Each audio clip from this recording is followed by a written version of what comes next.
Welcome to our daily devotional video series, Spirit 23. Jesus says, where 2 and 3 are gathered in my name, so shall I be there among them. This brief video devotional is a ministry of Trinity United Methodist Church here in Seymour, Indiana. My name is Beth, and today we'll start sharing devotionals from Book 1 of The Chosen. At the end of each devotional, we will offer 3 questions that you may reflect on during the day. Please feel free to share your prayer request in the comments below, as we have an amazing team of prayer warriors. Today's devotional is entitled Emmanuel. Now there were 6 stone water jars there for the Jewish rites of purification, each holding 20 or 30 gallons. Jesus said to the servants, "Fill the jars with water," and they filled them up to the brim. And he said to them, "Now draw some out and take it to the master of the feast." So they took it. When the master of the feast tasted the water, now become wine, and did not know where it came from, though the servants who had drawn the water knew, the master of the feast called the bridegroom and said to him, "Everyone serves good wine first, and when people have drunk freely, then the poor wine. But you have kept the good wine until now." This, the first of his signs, Jesus did at Cana in Galilee, and manifested his glory, and his disciples believed in him. John 2, 6 through 11. There was a bona fide crisis underway. Back in Jesus' day, wine was a staple at most meals and a must at any respectable celebration. But at this wedding, the wine had run out.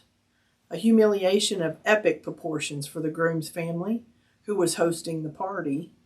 Jesus' mother, Mary, took it upon herself to find Jesus and bring him up to speed. "We have no wine," were her words, John 2:3. But her sense of urgency and meaning were clear. Help! Not one in attendance except his mother had reason to believe Jesus could provide. He was as poor as anyone. He was seemingly normal. Up until that moment, there was little to set him apart from the other partygoers, which makes his mother-directed debut a precious backdrop to what followed. Jesus' newly recruited disciples watched as he instructed the servants to fill the jars with water. What a confusing but intriguing directive. The servants did as they were told, which included taking a glass of water to their superior, the master of the feast, who apparently knew nothing of the looming drama. And then, at some point between the drawing and the giving, the water turned into wine.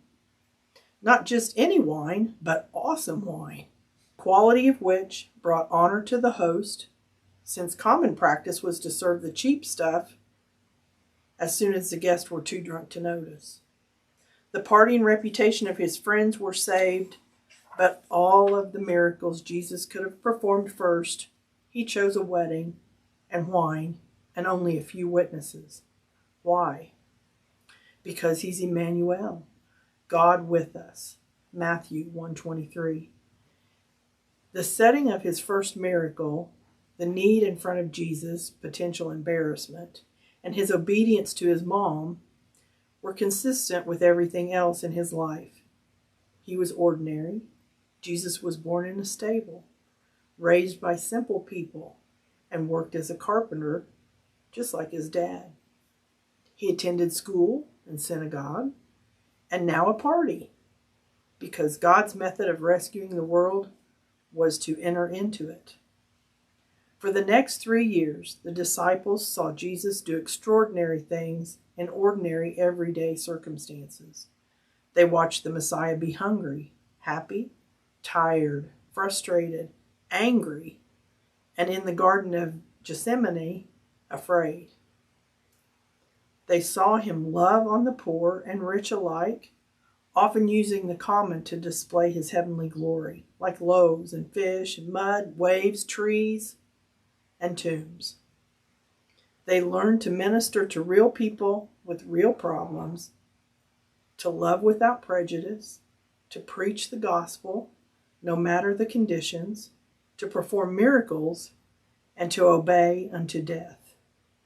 And through it all, The disciples followed in his steps because of their faith in the one who was with them, Emmanuel, God with us, who dwelt among us, and we have seen his glory of the only Son from the Father, full of grace and truth.